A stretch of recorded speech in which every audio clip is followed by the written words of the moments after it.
আমি আপনাদের কাছে দোয়া চাই, যেদিন আপনাদের কানে যেদিন খবর আসবে সাইদি নাই, একদিন ইতিহাস থেকে আমিও হারায় যাব।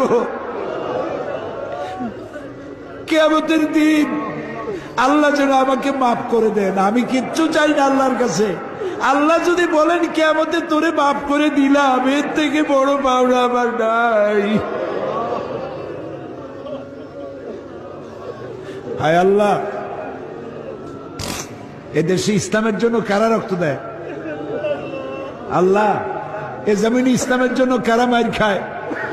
এ জমিনে ইসলামের জন্য রাস্তায় রাস্তায় জীবন দেয় কারা?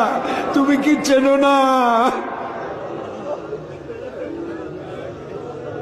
আল্লাহ, ষড়যন্ত্রকারীদের সব ষড়যন্ত্র থেকে তোমার গোলামদেরকে তুমি হেফাজত করো, তোমার কুদরতের চাদরটা দিয়ে হেফাজত করো।